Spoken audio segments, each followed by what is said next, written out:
ಅವ್ರನ್ನ ಕರ್ಕೊಂಬಂದು ನನ್ನ ಕಾಲ್ದಸಿಗೆ ಬಿಸಾಕಿ ಕಾಲ್ದಸಿಗೆ ಬಿಸಾಕಿದ್ರೆ ಅವ್ನು ನಾನೇ ಹೊರಟು ನಾನು ದುಡ್ಡು ವಸೂಲು ಮಾಡಬೇಕು ಅಂತ ಆಸೆ ಸರ್.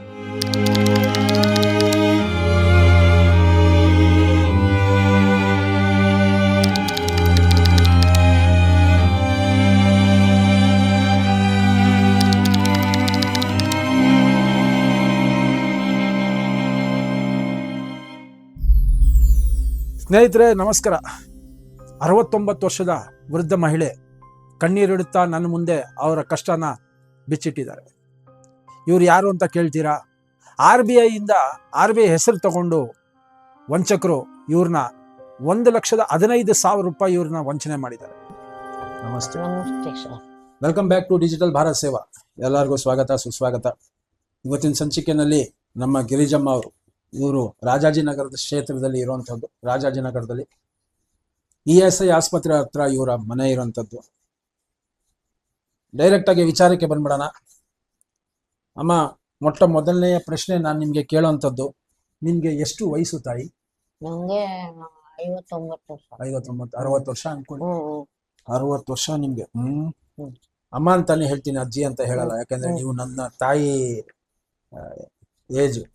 ಸೊ ಅಮ್ಮ, ಈ 60 ವರ್ಷದ ವಯಸ್ಸಿನಲ್ಲೂ ನೀವು ಅಂದ್ರೆ ನಿಮ್ಮ ಜೀವನಕ್ಕಾಗಿ ದಿನವಿಡೀ ಎಷ್ಟು ಕಷ್ಟ ಪಡ್ತಾ ಇದ್ದೀರಿ? ತುಂಬಾ ಕಷ್ಟ ಪಡ್ತಾ ಇದ್ದೀನಿ. ತುಂಬಾ ಕಷ್ಟ ಪಡ್ತಾ ಇದ್ದೀರಿ. 69 ವರ್ಷದ ವೃದ್ಧ ಮಹಿಳೆ ಕಣ್ಣೀರಿಡುತ್ತಾ ನನ್ನ ಮುಂದೆ ಅವರ ಕಷ್ಟನ ಬಿಚ್ಚಿಟ್ಟಿದ್ದಾರೆ. ಇವ್ರು ಯಾರು ಅಂತ ಕೇಳ್ತೀರಾ? RBI ಹೆಸರು ತಗೊಂಡು ವಂಚಕರು ಇವ್ರನ್ನ 1,15,000 ರೂಪಾಯಿ ಇವ್ರನ್ನ ವಂಚನೆ ಮಾಡಿದ್ದಾರೆ. ಒಂಚೂರು ಮನೆ ಜಾಗ ಏನು ಇಲ್ಲ, ಅದಕ್ಕೆ ನಾನು ಮನೆ ಲೋನ್ಗೆ ಮಾಡಿಸ್ದೆ. ಅವರು ಲೋನ್ಗೆ 6,000 ಫಸ್ಟ್ ಕಟ್ಟಿಸ್ಕೊಂಡ್ರು, ಆಮೇಲೆ 10,000 ಕಟ್ಟಿಸ್ಕೊಂಡ್ರು, ಆಮೇಲೆ 31,000 ಕಟ್ಕೊಂಡ್ರು, ಆಮೇಲೆ 32,300 ಕಟ್ಟಿಸ್ಕೊಂಡ್ರು, ಆಮೇಲೆ 10,000 ಕಟ್ಸ್ಕೊಂಡ್ರು, 30,000 ಕಟ್ಟಿಸ್ಕೊಂಡ್ರು, ಆಮೇಲೆ ತಿರ್ಗಾ 35,000 ಕಟ್ಟು DD ಮಾಡಿಸು ಅಂತಂದ್ರು. ನಾನು ಕಟ್ಟಲ್ಲ, ನಾನು ಕಟ್ಟಿರೋ ದುಡ್ಡ ವಾಪಸ್ ಕೊಟ್ಬಿಡಿ ಅಂತ ಕೇಳ್ದೆ. ಇವ್ರ ಜೊತೆ ನಾನು ಸಂದರ್ಶನ ಮಾಡಿದಾಗ ಎಲ್ಲಾ ವಿಷಯ ಬಹಿರಂಗ ಆಯ್ತು. ಒಬ್ಬ ವಯಸ್ಸಾದ ಒಂಟಿ ಮಹಿಳೆಗೆ ಆ ಹಣ ಎಷ್ಟು ಆಸರೆ ಆಗಿರುತ್ತೆ ಅನ್ನೋದು ಪ್ರತಿಯೊಬ್ಬರಿಗೂ ಗೊತ್ತು. 1,15,000 ಅನ್ನೋದು ಅಷ್ಟು ಚಿಕ್ಕ ಹಣ ಅಲ್ಲ. ಅದನ್ನು ಅವರು ಬಹಳ ದಿವಸದಿಂದ ಕೂಡಿಕ್ಕಿ ಅದಕ್ಕೆ ಸಾಲನೂ ಸಹ ಮಾಡಿ ಆ ಕಳ್ಳನ ಕೈಗೆ ಕೊಟ್ಟಿರೋಂಥದ್ದು. ಸ್ನೇಹಿತರೆ, ಇದೇ ತರ ನೀವು ವಂಚನೆಯಿಂದ ದೂರ ಆಗ್ಬೇಕು ಅಂತ ಅಂದ್ರೆ ನಾನು ಕೇಳ್ಕೊಳ್ಳೋದು ಒಂದೇನೆ, ರಾಮಾಶ್ರಯ ಡೆಕೋರ್ಸ್ ನಾವು ಸ್ಟಾರ್ಟ್ ಮಾಡಿರೋಂಥದ್ದು. ಪ್ರತಿ ಒಂದು ಕಡೆ ನಮ್ಮ RGRSCL ಅಲ್ಲಿ ಇಂಟೀರಿಯರ್ ಡಿಸೈನ್ಸ್ ನಾವು ನಮ್ಮ ಕಡೆಯಿಂದ ಕೊಡ್ತಾ ಇದೀವಿ. ಯಾಕೆ ಅಂತ ಕೇಳ್ತೀರಾ? ಎಷ್ಟೋ ಜನ ಕಾರ್ಪೆಂಟ್ರುಗಳು ಅವರು ತನ್ನ ಕೈಯಿಂದ ಟೇಪಿಂದ ಅಳ್ದಿ ಅವರು ಹಾಕ್ತಾ ಇರೋಂಥದ್ದು. ಅದರಲ್ಲಿ ಎಷ್ಟೋ ಅಳಿಗೆಗಳು ನಿಮ್ದು ವೇಸ್ಟ್ ಆಗುತ್ತೆ. ನಿಮ್ಗೆ ಹೇಳೋಂಥ ಅಲ್ಲಿಗೆನೆ ಬೇರೆ, ನಿಮ್ಗೆ ಕೊಡೋಂಥ ಅಲ್ಲಿಗೆನೆ ಬೇರೆ. ಕೈಯಿಂದ ಪ್ರೆಸ್ಸಿಂಗ್ ಮಾಡ್ತಾರೆ, ಅದಕ್ಕೆ ಟೇಪ್ ಹಾಕ್ಬಿಟ್ಟು ಗಮ್ ಹಾಕ್ತಾರೆ. ಅದೆಲ್ಲ ಜಾಸ್ತಿ ದಿವಸ ಬಾಳಿಕೆ ಬರಲ್ಲ. ನಮ್ಮ ರಾಮಾಶ್ರಯ ಗ್ರೂಪ್ ಅಲ್ಲಿ ಅತ್ಯುತ್ತಮವಾದಂತಹ ಎಲ್ಲಾ ಸಲಕರಣೆಗಳನ್ನ ಉಪಯೋಗಿಸಿ ಅದರದೇ ಆದಂತಹ ರೀತಿಯಲ್ಲಿ ಕಂಪ್ಯೂಟರೈಸ್ ಕಟಿಂಗ್ ಮಾಡಿ ನಿಮ್ಗೆ ಬೇಕಾಗಿರುವಂತಹ, ನಿಮ್ಗೆ ಎಷ್ಟು ಅಲ್ಲಿಗೆ ಬೇಕು ಅಷ್ಟನ್ನೇ ನಾವು ಸೂಕ್ತವಾಗಿ ವ್ಯವಸ್ಥೆ ಮಾಡಿಕೊಟ್ಟು ನಿಮಗೆ ಇಂಟೀರಿಯರ್ ಡಿಸೈನ್ ನ ಮಾಡ್ಕೊಡ್ತಾ ಇದ್ದೀವಿ. ಪ್ಲಸ್ ಕೋಲ್ಡ್ ಪ್ರೆಸ್ಸಿಂಗ್ ಅದು ಲೈಫ್ ಲಾಂಗ್ ಬರುತ್ತೆ. ಮೊದಲನೇ ಬಾರಿಗೆ ಕರ್ನಾಟಕಾದ್ಯಂತ ನಾವು ಹೇಳೋಂಥದ್ದು ನಮ್ಮ ರಾಮಾಶ್ರಯ ಗ್ರೂಪ್ ಇಂದ 25 ವರ್ಷದ ಗ್ಯಾರಂಟಿಯನ್ನ ನಾವು ಕೊಡ್ತಾ ಇದ್ದೀವಿ. ನಿಮ್ಮ ಮನೆಗೆ ನೀವು ಎಲ್ಲಿಂದ ಇಂಟೀರಿಯರ್ ಡಿಸೈನ್ ಮಾಡ್ಕೊಂಡಿದ್ದೀರಾ, ನಿಮ್ಮ ಕೊಟೇಶನ್ ಸಹ ನಾವೇ ಫ್ರೀ ಆಗಿ ಕೊಡ್ತೀವಿ. ಇಂಟೀರಿಯರ್ ಡೆಕೋರೇಷನ್ಗೆ ನಿಮ್ಮ ಮನೆಗೆ ಮೆಜರ್ಮೆಂಟ್ ಮಾಡ್ಕೊಡ್ತೀವಿ. ಮೆಜರ್ಮೆಂಟ್ ಮಾಡೋಂಥದ್ದು ಅದನ್ನು ಲೇಸರ್ ಮೆಜರ್ಮೆಂಟ್ ಆಗಿರುತ್ತೆ. MM ಲೆಕ್ಕದಲ್ಲಿ ಒಂದು ಚೂರು ಲಾಸ್ ಆಗಲ್ಲ. ನಿಮ್ಗೆ ಏನೇ ವಿಚಾರ ಬೇಕು ಅಂತ ಅಂದ್ರೆ ಇಂಟೀರಿಯರ್ ಡಿಸೈನ್ ನಾವು ಕಾಮೆಂಟ್ ಸೆಕ್ಷನ್ ಅಲ್ಲಿ ಇಂಟೀರಿಯರ್ ಡಿಸೈನ್ ಅಂತ ಹಾಕಿ ನಿಮ್ಗೆ ಬೇಕಾಗಿರುವಂತಹ ಸೂಕ್ತ ವಿಚಾರಗಳನ್ನ ನಾನು ಹೇಳ್ತೀನಿ. ಬನ್ನಿ ಈಗ ವಿಚಾರಕ್ಕೆ ಬರೋಣ. ನಿಮ್ಗೆ ನಾನು ಅದು 1,15,000 ನಾನು ಕಳ್ಕೊಂಡಿದ್ದೀನಿ ಅಂದಾಗ ನಿಮ್ಗೆ ಏನ್ ಅನಿಸ್ತು? ನಂಗೆ ತುಂಬಾ ಅಯ್ಯೋ ಅನಿಸ್ತು ಸರ್. ಹಿಂಗೆಲ್ಲ ಕಷ್ಟಪಟ್ಟಿದ್ದ ದುಡ್ಡು ಅನ್ಯಾಯವಾಗಿ ಕಳ್ಕೊಂಡಲ್ಲ ಅಂತ ಹೇಳ್ಬಿಟ್ಟು DD ಕಟ್ಟಕ್ 35,000 ಕೇಳ್ದ. ನಾನು ಕಟ್ಟಕ್ ಆಗಲ್ಲ, ನಾನು ದುಡ್ಡು ಕಟ್ಟಿರೋದು ವಾಪಸ್ ಕೊಟ್ಬಿಡು ಅಂದಿದ್ಕೆ ನಾನು ನೀನ್ ಕಳಿಸ್ಲಿಲ್ಲ ಅಂದ್ರೆ ಪೊಲೀಸ್ ಸ್ಟೇಷನ್ಗೆ ಕಂಪ್ಲೇಂಟ್ ಕೊಡ್ತೀನಿ ಅಂದೆ. ನೀನ್ ಏನ್ ಮಾಡ್ಕೊಂತೀವಿ ಮಾಡ್ಕೊ ಹೋಗು, ನಾನು ಕೊಡಕ್ಕಾಗಲ್ಲ, ನೀನ್ ದುಡ್ಡು ಕಳ್ಸಿದ್ರೆ ಈಗ್ಲೇ ಕಳಿಸ್ತೀನಿ ಅಂತಂದ. ನಂಗೆ ನಂಗ್ ದುಡ್ಡು ಕಟ್ಟೋದೇ ಇಲ್ಲ, ನಾನ್ ದುಡ್ಡು ವಾಪಸ್ ಕೊಟ್ಬಿಡು ಅಂತ ಹೇಳ್ದೆ. RBI ರೂಲ್ಸ್ ಪ್ರಕಾರ ಯಾವುದೇ ಒಂದು ಅಧಿಕೃತ ಬ್ಯಾಂಕ್ ಇಂದ ಕೊಡುವಂತಹ ಲೋನ್ಗೆ ವೈಯಕ್ತಿಕವಾಗಿ ಅವರು ಕೊಡುವಂತಹ ಒಂದು QR ಕೋಡ್ ನ ಬಳಸದೆ ಡೈರೆಕ್ಟ್ ಆಗಿ ಬ್ಯಾಂಕ್ಗೆ ಅಪ್ಲಿಕೇಶನ್ ಚಾರ್ಜಸ್ ನ ಕೊಡ್ಬೇಕಾಗುತ್ತೆ. ಬಟ್ ಇಲ್ಲಿ ನಡೆದಿರುವಂತಹ ವಂಚನೆನೇ ಬೇರೆ. ತುಂಬಾ ಅನ್ಸ್ಬಿಟ್ಟು ಸರ್, ನಾನು ಇಷ್ಟೊಂದು ಕಷ್ಟಪಟ್ಟಿದ್ದ ದುಡ್ಡು ಅನ್ಯಾಯವಾಗಿ ಕಳ್ಕೊಂಡ್ಬಿಟ್ನಲ್ಲ ಅಂತ ಹೇಳ್ಬಿಟ್ಟು ತುಂಬಾ ಅನ್ಸ್ಬಿಟ್ಟು ಸರ್. RBI ಹೆಸರಲ್ಲಿ ಫಸ್ಟ್ ಅವನು ಮೋಸ ಮಾಡಿರೋಂಥ ಜಾಲದ ಬಗ್ಗೆ RBIಗೆ ಕಳಿಸ್ತೀನಿ, ಅಲ್ಲಿಂದ ರಾಜಾಜಿನಗರ ಕೋಪರೇಟಿವ್ ಬ್ಯಾಂಕ್ ಬರುತ್ತೆ ಅಂದ್ರು. ನಾನು 2 ಸತಿ ಹೋಗಿ ಕೇಳಿದೆ, ಬಂದಿಲ್ಲ ಅಂದ್ರು. ಆಮೇಲೆ ನಾನು ತಿರ್ಗಾ ಆ ಬ್ಯಾಂಕ್ ಹತ್ರಕ್ಕೂ ಹೋಗಿಲ್ಲ ಸರ್. ಹಿಂಗೆ ರಾಜಾಜಿನಗರ ಕಂಪ್ಲೇಂಟ್ ಮಾಡಿದೆ ಪೊಲೀಸ್ ಸ್ಟೇಷನ್ಗೆ. ಸ್ನೇಹಿತರೆ, ಈ ತರ ನೀವೆಲ್ಲ ನೋಡಿದ್ದೀರಾ ವಿಚಾರಗಳನ್ನ. ಸಹಜವಾಗಿ ನಿಮ್ಗೆ ಬರುತ್ತೆ, ಬ್ಯಾಂಕ್ ಇಂದ ಬರುತ್ತೆ ಲೋನು, ನಿಮ್ಗೆ ಇಷ್ಟು ಬಂತು ಅಷ್ಟು ಬಂತು, ಇನ್ನೇನು ಲಾಟ್ರಿ ಬಂತು, ಅದನ್ನೆಲ್ಲ ಯಾವುದೇ ಕಾರಣಕ್ಕೂ ಒತ್ತಕ್ಕೆ ಹೋಗ್ಬೇಡಿ. ಇವ್ರು ಗೊತ್ತಿದ್ದೋ ಗೊತ್ತಿಲ್ದೇನೋ ಬ್ಯಾಡ್ದಿರೋಂಥ ಒಂದು ಮೊಬೈಲ್ ನಂಬರ್ನ ಎಲ್ಲಿಂದನೋ ಈ ಒಂದು ವಾಟ್ಸಪ್ ಜಾಲತಾಣದಲ್ಲಿ ಪ್ಲಸ್ ಮೆಸೇಜ್ಗಳಲ್ಲಿ ನೋಡಿಕೊಂಡು ಇವ್ರು ಅದನ್ನ ಕರೆ ಮಾಡಿಬಿಟ್ಟು ಅವ್ರಿಗೆ ಸ್ವಾಮಿ ಲೋನ್ ಕೊಡ್ತೀರಾ ಅಂತ ಕೇಳಿದ್ರು. ಸಾಕು, ಅದೇ ಒಂದು ಸಮಯ ಸಿಕ್ತು ಅವನಿಗೆ. ಇವರು ಒಂದು ಬಕ್ರಾ ಆದ್ರು. ಆ ವಂಚಕ ನಿಮ್ಗೆ ಮೊದಲ ಬಾರಿಗೆ ಪರಿಚಯ ಆಗಿದ್ದು ಹೇಗೆ?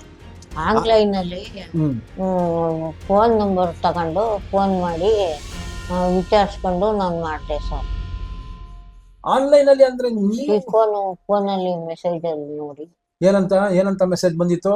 ಅದೇ ಹಿಂಗೆ ಪ್ರಧಾನ ಮಂತ್ರಿ ವಾಯ್ಸ್ ಅಲ್ಲಿ ಲೋನ್ ಕೊಡ್ತೀವಿ ಕಡಿಮೆ ಬಡ್ಡಿಗೆ ಅಂತ ಹೇಳ್ಬಿಟ್ಟು ಅದ್ರಲ್ಲಿ ತೋರಿಸ್ತು. ನಾನು ಆ ನಂಬರ್ ತಗೊಂಡು ಮಾಡಿದೆ ಸರ್. ಅಲ್ಲ, ಆ ತರ ಮೆಸೇಜ್ ಬಂದಿದ್ಯಾ ನಿಮ್ಗೆ? ಆ ಫೋನ್ ಅಲ್ಲಿ ತೋರಿಸ್ತಾ ಇತ್ತು. ಇದೆಯಾ ಅದು? ಇದೆಯಾ ಮೆಸೇಜ್? ಇದೆಯಾ? ಐತೆ, ತೆಗೆದ್ರೆ ಗೊತ್ತಾಯ್ತದ ಏನೋ ಗೊತ್ತಿಲ್ಲ. ತೆಗೆದು ತೋರಿಸಿ ಆಮೇಲೆ. ಓಕೆ, ಮೆಸೇಜ್ ಬಂದಾಗ ಆ ಮೆಸೇಜ್ ನೋಡ್ಕೊಂಡು ಅವ್ರಿಗೆ ನೀವು ಕಾಲ್ ಮಾಡಿ ಏನಂತ ಕೇಳಿದ್ರಿ ನೀವು? ಹಿಂಗೆ ಲೋನ್ ಇದ್ದೇನಪ್ಪ ಅಂದಿದ್ಕೆ ಪ್ರಧಾನ ಮಂತ್ರಿ ಆವಾಸ್. ಈ ತಾಯಿ 69 ವರ್ಷದ ತಾಯಿ ಅವ್ರನ್ನ ನಂಬಿ ತನ್ನ ಆಧಾರ್ ಕಾರ್ಡ್, ತನ್ನ ಬ್ಯಾಂಕ್ ಅಕೌಂಟ್, ತನ್ನ ಪ್ಯಾನ್ ಕಾರ್ಡ್ ಪ್ರತಿಯೊಂದು ಕೊಟ್ರು. ಅಲ್ಲಿ ನಡೆದಿದ್ದೇನು? ಏಪ್ರಿಲ್ 19, 2026 ಸ್ಟಾರ್ಟ್ ಆಗಿರುವಂತಹ ಈ ವಂಚನೆ ಫಸ್ಟ್ ಕಳಿಸಿರುವಂಥದ್ದು. ಇವರು ಆಧಾರ್ ಕಾರ್ಡ್ ಕಳಿಸಿದ್ರು, ಬ್ಯಾಂಕ್ ಅಕೌಂಟ್ ಕಳಿಸಿದ್ದಾರೆ, ಫೋಟೋ ಕಳಿಸಿದ್ದಾರೆ, ಪ್ಯಾನ್ ಕಾರ್ಡ್ ಕಳಿಸಿದ್ದಾರೆ. PMEGPಗೆ ಒಂದು ಅಪ್ಲಿಕೇಶನ್ ಹಾಕಿದ್ದಾರೆ. ಅದಾಗಿದ ತಕ್ಷಣನೇ ಇವ್ರನ್ನ ಆ ವಂಚಕ ಬೇಕಾಗಿರೋ ಗೇಮ್ನ ಸ್ಟಾರ್ಟ್ ಮಾಡಿದ್ದಾನೆ. ಇಲ್ಲಿ PMEGPಗೆ ಅಪ್ಲಿಕೇಶನ್ ಹಾಕ್ಬಿಟ್ಟು ಡೈರೆಕ್ಟಾಗಿ ಸ್ಕ್ಯಾನರ್ ಕಳಿಸ್ಬಿಟ್ಟಿದ್ದಾನೆ. ಸ್ಕ್ಯಾನರ್ ಕಳಿಸ್ಬಿಟ್ಟು ದುಡ್ಡು ಹಾಕಿ ಅಂತ UPIಗೆ ಶುರು ಮಾಡಿದ್ದಾನೆ. ಇದನ್ನು ಒಂದು ಸೈಬರ್ ಕ್ರೈಮ್ಗೆ ಹಾಕಬೇಕು ಕಂಪ್ಲೇಂಟು, ಎರಡನೇದು ನಮ್ಮ ಪೊಲೀಸ್ ಕಮಿಷನರ್ ಅವ್ರಿಗೆ ಒಂದು ಇದನ್ನು ಅರ್ಜಿ ಕೊಟ್ಟು ಕಂಪ್ಲೇಂಟ್ ಹಾಕಿಸ್ಬೇಕು. ಓಕೆ, ಇದೇನು ಎತ್ತ ಅನ್ನೋದು ಪ್ರತಿಯೊಂದು ಗೊತ್ತಾಗತ್ತೆ. ದೇವ್ರ ದಯಿಂದ ನಿಮ್ಮ ಕಾಸು ವಾಪಸ್ ಬರಲಿ ಅಂತ ನಾನು ಕೇಳ್ಕೊತೀನಮ್ಮ. ಇವ್ರ ಆಧಾರ್ ಕಾರ್ಡು, ಇವ್ರ ಬ್ಯಾಂಕ್ ಅಕೌಂಟು, ಇವ್ರ ಪ್ಯಾನ್ ಕಾರ್ಡ್ನ ತಗೊಂಡು OTP ತಗೊಂಡು ಆ ಪುಣ್ಯಾತ್ಮ ಯಾರಿದಾನಲ್ಲ ಕಚಡ ನನ್ನ ಮಗ, ಅವನೇನು ಮಾಡಿದ್ದಾನೆ, PMEGP ಲೋನ್ ಹಾಕ್ಸ್ಕೊಡ್ತೀನಿ ಅಂತ ಅಂದ್ಬಿಟ್ಟು ಲೋನ್ ಹಾಕ್ಸ್ಕೊಡೋದಕ್ಕೋಸ್ಕರ ಯಾವುದೋ ಒಂದು ಆನ್ಲೈನ್ PMEGP ಆನ್ಲೈನ್ ಲೋನ್ ಅದೇನೋ ಹಾಕಿ ಒಂದು ವೆಬ್ಸೈಟ್ನ ಕ್ರಿಯೇಟ್ ಮಾಡಿದ ನಂತರ ಅವ್ರ ಹತ್ರ OTP ತಗೊಂಡು ಒಂದು ಸರ್ಟಿಫಿಕೇಶನ್ನ ರೆಡಿ ಮಾಡಿ, ಆ ಸ್ವಾಮಿ ನಿಮ್ದೆಲ್ಲ ಆಗೋಗಿದೆ, ಲೋನ್ ಆಗಿದೆ, ಇನ್ನು ಮಿಕ್ಕಿದ ದುಡ್ಡನ್ನ ನೀವು ಕಟ್ಟಿ ಅಂತ ಹೇಳ್ದ. ಈ ತಾಯಿ ನಂಬ್ಕೊಂಡು ಅವ್ರಿಗೆ ಒಂದಾದ್ಮೇಲೆ ಒಂದು ಅವ್ರು ಹೇಳಿರೋಂಥ ದುಡ್ಡನ್ನ ಕಳಿಸ್ತಾನೆ ಹೋದ್ರು. ನೀವು ಜೀವನ ಪರ್ಯಂತ ಕಷ್ಟಪಟ್ಟು ದುಡ್ಡನ್ನ ಕೂಡಿದ್ರಿ, ನಿಮ್ಗೆ ಗೊತ್ತಾಯ್ತು ಹೌದು ನಾನು ಮೋಸ ಹೋಗಿದ್ದೀನಿ ಅಂತ. ನಿಮ್ಮಲ್ಲಿ ಒಂದು ನೋವಿದೆ, ನಿಮ್ಮಲ್ಲಿ ಆ ದುಃಖ ಇದೆ. ಇದೆಲ್ಲ ಆಗೋದ್ಮೇಲೂ ನೀವು ಇಂಥ ವಂಚಕರಿಗೆ ನಮ್ಮ ಮೀಡಿಯಾ ಥ್ರೂ ಏನು ಹೇಳಬೇಕು ಅನ್ಕೊಂಡಿದ್ದೀರಾ? ಏನೋ ಕಷ್ಟ ಬಿದ್ದು ಅವನ್ ಹುಡುಕಿ ನನ್ನ ದುಡ್ಡು ವಾಪಸ್ ಕೊಡ್ಸಿ ಸರ್ ಅಂತ ಕೇಳ್ಕೊಂತೀವಿ ಸರ್. ರಾಮ ಕೋದಂಡ ರಾಮ.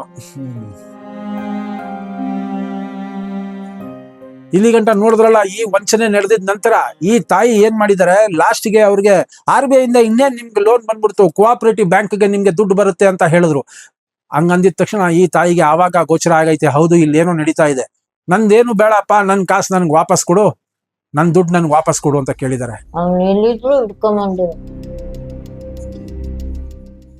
ಇನ್ಯಾರಿಗೂ ನನ್ ಮೋಸ ಮಾಡ್ದಂಗೆ ಯಾರಿಗೂ ಮಾಡ್ಬಾರ್ದು, ಬುದ್ಧಿ ಕಲಿಸ್ಬೇಕು. ಕರ್ನಾಟಕದಲ್ಲಿ ಎಷ್ಟೋ ಜನ ಈ ತರ ವೃದ್ಧರು ಅಂತ ಅಲ್ಲ, ಪ್ರತಿಯೊಬ್ರು ಈ ಒಂದು ಡಿಜಿಟಲ್ ಜಾಲಕ್ಕೆ ಪ್ರತಿಯೊಬ್ರು ಗೊತ್ತಿಲ್ದೇನೋ ಬೀಳ್ತಾ ಇದ್ದಾರೆ. ಈ ಡಾಟಾ ಅನ್ನೋದು ಬಹಳ ಇಂಪಾರ್ಟೆಂಟ್. ಈ ಡಾಟಾ ಅನ್ನೋದ್ರಲ್ಲಿ ಆ ಡಾಟಾ ತಗೊಂಡು ಅವ್ರಿಗೆ ನಂಬರ್ ಇಸ್ಕೊಂಡು ನಿಮ್ಗೆ RGRFCL ಇಂದ ಮನೆ ಬೇಕಾ, ನಾವು ಲೋನ್ ಕೊಡ್ತಾ ಇದೀವಿ ಅಂತ ಅಂದು ಅವ್ನು ಮಾಡಿರೋಂಥ ಕಚಡ ಕೆಲಸ ಏನಂತ ಅಂದ್ರೆ PMEGP ಎಂಪ್ಲಾಯ್ಮೆಂಟ್ ಇದನ್ನ ಮಾಡಿ ಅದಕ್ಕೊಂದು ಅಪ್ಲಿಕೇಶನ್ ಹಾಕ್ಬಿಟ್ಟು ನಿಮಗೆ ಲೋನ್ ಕೊಡಿಸ್ತೀನಿ ಅಂತ ಅಂದ್ಬಿಟ್ಟು ಅವ್ನು ದುಡ್ಡು ಇಸ್ಕೊಂಡಿರೋಂಥದ್ದು. ದುಡ್ಡು ಇಸ್ಕೊಂಡು ಈ ಥರ ಡಿಜಿಟಲ್ ಅವನದೇ ಆದಂಥ ಒಂದು QR ಕೋಡ್ನ ಕಳಿಸಿ ಅದಕ್ಕೆ ಕ್ರಮೇಣವಾಗಿ ಅವನು ದುಡ್ಡುಗಳನ್ನ ತಗೊಂಡಿರೋಂಥದ್ದು. ಈ ಥರ ದುಡ್ಡುಗಳನ್ನೆಲ್ಲ ಅವನು ತಗೊಂಡು ಅವನು ಬೇಕಾಗಿರೋಂಥ ಒಂದು ಅಪ್ಲಿಕೇಶನ್ನ ಹಾಕ್ಬಿಟ್ಟು ಇವ್ರಿಗೆ ನಂಬಿಸಿ ಇನ್ನೇನು ಬಂದ್ಬಿಡ್ತು ನಿಮಗೆ ದುಡ್ಡು ಅಂತ ಅಂದ್ಬಿಟ್ಟು ಈ ಜಾಲಕ್ಕೆ ನಿಮ್ಮಂಥವ್ರು ಎಷ್ಟೋ ಜನ, ನಮ್ಮ ಕರ್ನಾಟಕದ ಜನತೆಗೆ, ನಮ್ಮ ಅಕ್ಕ ತಂಗಿದಿರಿಗೆ, ಅಣ್ಣ ತಮ್ಮದಿರಿಗೆ, ಪ್ರತಿಯೊಬ್ಬರಿಗೂ ನಾನು ಕೇಳ್ಕೊಳ್ಳೋದು ಒಂದೇನೆ, ಇಂಥ ಜಾಲಕ್ಕೆ ದಯವಿಟ್ಟು ಸಿಲ್ಕಕ್ಕೆ ಹೋಗಬೇಡಿ, ಇಂಥ ಜಾಲಕ್ಕೆ ದಯವಿಟ್ಟು ಬೀಳಕ್ಕೆ ಹೋಗಬೇಡಿ. ಇನ್ ಕೇಸ್ ನಿಮ್ಗೆ ಏನೇ ಡೌಟ್ಸ್ ಇದ್ರು ಎಷ್ಟೊತ್ತಾದ್ರೂ ಆಗಿರಲಿ, 365 ದಿನ ಲೀಪ್ ಇಯರ್, 366 ದಿನಾನೂ ಪರವಾಗಿಲ್ಲ, 24 ಗಂಟೆ ಯಾವಾಗಾದ್ರೂ ಕಾಲ್ ಮಾಡಿ. ನನ್ನ ನಂಬರು ನಿಮಗೆ ನನ್ನ ಮೇಲ್ ಐಡಿಗೆ ಹಾಕಿ, HELLORAHULOFFICIAL@gmail.com ಇದಕ್ಕೊಂದು ಮೇಲ್ ಹಾಕಿ, ನಮಸ್ತೆ ಅಂತ ಹಾಕಿ. ಎಷ್ಟೊತ್ತಾದ್ರೂ ಆಗಿರಲಿ ನಿಮಗೆ ಆ ಉತ್ತರಗಳನ್ನ ನಾನು ಕಳಿಸ್ತೀನಿ, ಯಾವ ಥರ ಮಾಡಬೇಕು ಅಂತಾನು ಹೇಳ್ತೀನಿ. ಏನೇ ಪ್ರಶ್ನೆಗಳು ಇದ್ರು ಕೇಳಿ. ಯಾರಾದರೂ ಸಾಲ ಕೊಡಿಸ್ತೀನಿ, ಹಂಗೆ ಮಾಡ್ತೀನಿ ಹಿಂಗೆ ಮಾಡ್ತೀನಿ ಅಂತ ಅಂದಾಗ ಅಂಥವ್ರಿಗೆ ಮೊರೆ ಹೋಗಕ್ಕೆ ಹೋಗಬೇಡಿ. ಗ್ಯಾರಂಟಿ ತೋರಿಸ್ಬಿಟ್ನಲ್ಲ, RBI ಇಂದ ಕೋಪರೇಟಿವ್ ಬ್ಯಾಂಕ್ ಬರ್ತದೆ ಅಂತ, ಅದಕ್ಕೋಸ್ಕರ ಹಿಂಗ್ ಮಾಡ್ತಾರೆ. ಇಲ್ಲಿ ಗ್ಯಾರಂಟಿ ತೋರಿಸಿರೋದು ಅನ್ನೋದು ಅವರು ಒಂದು ಭ್ರಮೆ. ನಾನು ಅದನ್ನ ನಿಮ್ಗೆ ಹಾಕ್ತೀನಿ. ಅವರು ಗ್ಯಾರಂಟಿ ತೋರಿಸ್ತೀನಿ ಅಂತ ಅಲ್ಲ, ಅವ್ರಿಗೆ ಆ ಒಂದು ಛಲ ಮಾಡಿರೋಂಥದ್ದು, ಅವ್ರು ಹೇಳಿರೋಂಥದ್ದೇ ಬೇರೆ, ಅಲ್ಲಿ ನಡೆದಿರೋಂಥದ್ದೇ ಬೇರೆ. ಒಂದು QR ಕೋಡ್ ಕಳಿಸ್ಬಿಟ್ಟು ಅಮ್ಮ ನಿಮ್ದು ಅಪ್ಲಿಕೇಶನ್ ಆಗಿದೆ ಅಂತ ಅಂದ್ಬಿಟ್ಟು ಇದನ್ನ ಒತ್ತಿದ ತಕ್ಷಣ ನೋಡಿ ತಕೇಂದ್ರ ಕುಮಾರ್ ಅಂತಾನೆ ಇದೆ, ತಕೇಂದ್ರ ಕುಮಾರ್ ಅಂತ ಇದೆ. ಆ ಅಮೌಂಟು ಬ್ಯಾಂಕಿಗೆ ಖಾತೆಯನ್ನು ಸೇರಿಸಿ ನೋಡಿ ಯಾವ ಥರ ರೆಡಿ ಮಾಡಿದ್ದಾರೆ ಅಂದರೆ ಅವರು ವಾಟ್ಸಪ್ಪಲ್ಲಿ ಅವನು ದುಡ್ಡು ತಗೊಂಡಿರೋಂಥದ್ದು. ತಕೇಂದ್ರ ಕುಮಾರ್ UPI ID ತಕೇಂದ್ರ ಕುಮಾರ್ 321, ಇದನ್ನ ಎಲ್ಲರ ಮುಂದೆ ಹೇಳ್ತಾ ಇದ್ದೀನಿ, ತಕೇಂದ್ರ ಕುಮಾರ್ 321-2@OKHDFC ಬ್ಯಾಂಕ್. ಇವರು ಮಾಡಿರೋಂಥ ಮೋಸ ಇದು. ಈಗ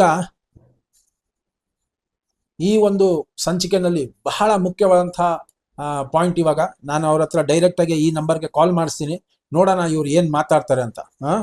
ಈ ನಂಬರ್ಗೆ ಈ ನಂಬರ್ ಏನಾ ಅವ್ರದ್ದು? ಈ ನಂಬರ್ನ ಇವ್ರು ನೋಡೋಣ ಇವಾಗ ಏನ್ ಹೇಳ್ತಾನೆ, ಹತ್ತಿರದಲ್ಲೇ ಕೇಳೋಣ, ಇಲ್ಲ ಏನ್ ರಿಂಗ್ ಆಗತ್ತೆ ಅಂತ ಇಲ್ಲೇ ಕೇಳೋಣ. ನಂಬರ್ ಹಾಕ್ತಾ ಇದ್ದೀನಿ, ಈ ನಂಬರೇನೆ. ಈ ನಂಬರ್ನ ಡೈರೆಕ್ಟ್ ಆಗಿ ನಾನು ಕಾಲ್ ಮಾಡ್ತೀನಿ ಆಯ್ತಾ.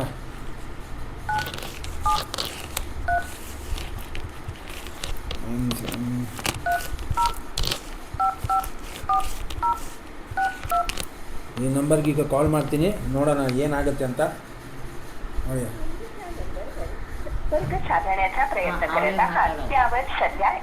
ಅವಳೇ ಮಾತಾಡೋದು ಅಂದ್ರೆ ಇದು ಕಂಪ್ಯೂಟರ್ ಮಾತಾಡ್ತಾ ಇರೋದಮ್ಮ. ನೋಡಿ ನೀವು ಈ ತರ ಎಲ್ಲ ಮೋಸ ಆದ್ರೆ ಹೆಂಗಮ್ಮ ತಾಯಿ?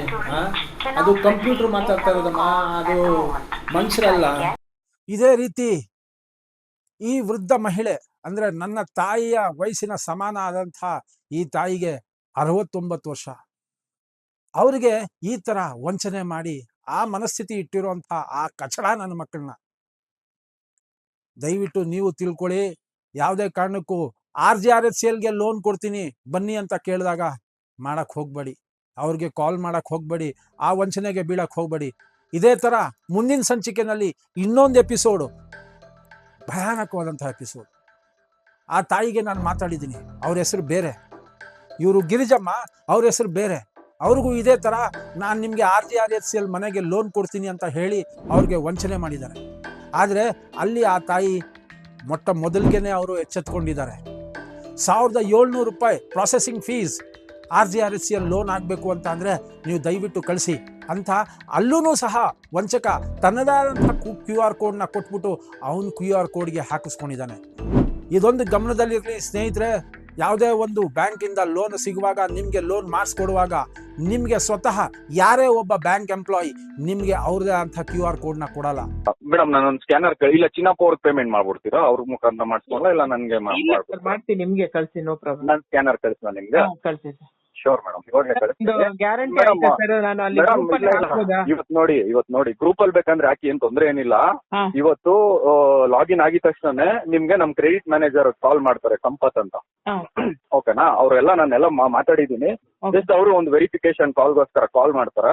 Okay. ಹೇಳಿ ಪರವಾಗಿಲ್ಲ, ಈ ತರ ನಮ್ಮ ಹಸ್ಬೆಂಡ್ ಕಾರ್ ಓಡಿಸ್ತಾರೆ, ಈ ತರ ಸಂಬಳ ನನ್ನ ಹತ್ರ ಏನೇನ್ ಇದೆಯೋ ಅದೆಲ್ಲ ಕಂಪ್ಲೀಟ್ ಆಗಿ ಹೇಳಿ. ಬಟ್ ಅದೇ ಇದು ಏನಂದ್ರೆ ಬಡ್ಡಿ ಬಿಸ್ನೆಸ್ ಅದೇನೋ ಹೇಳಿದ್ರಲ್ಲ, ಅದೆಲ್ಲ ಏನು ಮಾತಾಡೋದಕ್ಕೆ ಹೋಗ್ಬೇಡಿ. Okay. ಓಕೆನಾ? ಅವ್ರು ಇನ್ ಕೇಸ್ ಏನಾದ್ರು ಮನೆ ಲೊಕೇಶನ್ ಕಳಿಸಿ ವೆರಿಫಿಕೇಶನ್ ಬರ್ಬೇಕಂದ್ರೆ ಅವ್ರಿಗೆ ವಾಟ್ಸ್ಆಪ್ ಮಾಡಿ ಲೊಕೇಶನ್. Okay. ಅವ್ರು ಬಂದು ನೀಟಾಗಿ ವ್ಯಾಲ್ಯೂಯೇಷನ್ ಎಲ್ಲ ಮಾಡ್ಕೊಂಡು ನಿಮ್ಮನ್ನ PD ಮಾಡ್ಕೊಂಡು ಅವರು ನಾಳೆ ಅವ್ರ ಕೆಲಸ ಅವ್ರು ಮಾಡ್ಕೋತಾರ. ಸರ್, So, ನಮ್ಮ ನನಗೆ- ಮನೆ ಈಗ ನಾವಿರೋ ಮನೆ ಚಿಕ್ಕ ಮನೆ ಸರ್. ಅವ್ರು ಇದ್ರ ಮೇಡಮ್ ಅದ್ರ ಮೇಲೆ ಅಲ್ಲ, ನಾವು ಮಾಡ್ತಾ ಇರೋದು ರಾಜೀವ್ ಗಾಂಧಿ ಫ್ಲಾಟ್. ಇವಾಗ ನೀವ್ ಏನ್ ತಗೊಂಡಿದ್ದೀರಾ ಆ ಫ್ಲಾಟ್ ನ ನಿಮಗ್ ತಗೊಳ್ಳೋದಕ್ಕೆ ಅಂತ ಪರ್ಚೇಸ್ ಲೋನ್ ಮಾಡ್ತಾ ಇದೀರಿ. ಓಕೆ. ಅದು ರೂಲ್ಸ್ ಇದೆ. ಡೈರೆಕ್ಟ್ ಆಗಿ ಬ್ಯಾಂಕಿಂದಾನೇ ಬರುವಂತಹ ಒಂದು ಲಿಂಕ್ಗೆ ನೀವು ಕೊಟ್ಟಾಗ ಆ ಅಪ್ಲಿಕೇಶನ್ ಫೀಸ್ ಅಲ್ಲಿಗೆ ಹೋಗುತ್ತೆ. ಆದರೆ ಸ್ವತಃ ಆ ಮನುಷ್ಯನ ಹೆಸರಲ್ಲೇನೆ, ಅವನ ಹೆಸರು ಅರ್ಜುನ್, ಮುಂದಿನ ಸಂಚಿಕೆನಲ್ಲಿ ನೀವು ನೋಡ್ತೀರಾ ಅವನ ಜೊತೆ ಅವನು ಮಾಡಿರೋವಂಥದ್ದು ಇನ್ನೊಬ್ರು ತಾಯಿ ಅವ್ರ ಹೆಸರಿಗೆ ಅವನು ನಾನು ನಿಮಗೆ ಲೋನ್ ಮಾಡಿಕೊಡ್ತೀನಿ ಅಂತ ಅಂದ್ಬಿಟ್ಟು 1,700 ರೂಪಾಯಿ ವಂಚನೆ ಮಾಡಿದ್ದಾನೆ. ಅವರು 1,700 ರೂಪಾಯಿ ಚಿಕ್ಕದು, ಇಲ್ಲ ಅಂತ ಅಂದರೆ 1,15,000 ಗಿರಿಜಮ್ಮ ಅವ್ರದ್ದು ದೊಡ್ಡದು ಅಂತ ನಾನು ಹೇಳ್ತಾ ಇಲ್ಲ. ಪ್ರತಿ 1 ರೂಪಾಯಿ ನೀವು ಸಂಪಾದನೆ ಮಾಡಿರೋಂಥ ಹಣ, ಪ್ರತಿ 1 ರೂಪಾಯಿನೂ ಅದು ನಿಮ್ಮ ಬೆವರು ಮತ್ತು ರಕ್ತ ಸುರಿಸಿರೋಂಥ ದುಡ್ಡದು. ಸುಲಭವಾಗಿ ಬರೋವಂಥದ್ದಲ್ಲ ಅದು. ಮಧ್ಯಮ ವರ್ಗ ನಮ್ಮಂಥವ್ರಿಗೆ 1 ರೂಪಾಯಿನೂ ಪ್ರತಿ ತಿಂಗಳು ಬಹಳ ಕಷ್ಟ ಇದೆ. ಲೋನ್ಗಳು ಕಟ್ಟಬೇಕು ಅಂದರೆ ಅಷ್ಟು ಸುಲಭ ಅಲ್ಲ. ನಾನು ಇವಾಗಲೇ ಹೇಳ್ತಾ ಇದ್ದೀನಿ ಸ್ನೇಹಿತರೆ, ಪ್ರತಿಯೊಬ್ಬರಿಗೂ ಕೇಳ್ಕೊಳ್ಳೋಂಥದ್ದು ಒಂದೇನೆ, ಇದಕ್ಕೆ ಯಾವ ಥರ ಕಂಪ್ಲೇಂಟ್ ಹಾಕಬೇಕು ಪ್ರತಿಯೊಂದು ನಾನು ಹೇಳ್ಕೊಡ್ತೀನಿ. ಮುಂದಿನ ಸಂಚಿಕೆನಲ್ಲೂ ಹೇಳ್ತೀನಿ. ಮಿಸ್ ಮಾಡ್ದೇನೆ ಲೈಕ್, ಶೇರ್, ಸಬ್ಸ್ಕ್ರೈಬ್ ಮಾಡ್ಕೊಳ್ಳಿ. ಸತ್ಯದ ಪರವಾಗಿ ಸದಾ ಡಿಜಿಟಲ್ ಭಾರತ್ ಸೇವಾ ಇರುತ್ತೆ. ಸತ್ಯಕ್ಕೆ ಯಾವತ್ತೂ ಸಾವಿಲ್ಲ. ಜೈ ಹಿಂದ್, ಜೈ ಕರ್ನಾಟಕ ಮಾತೆ.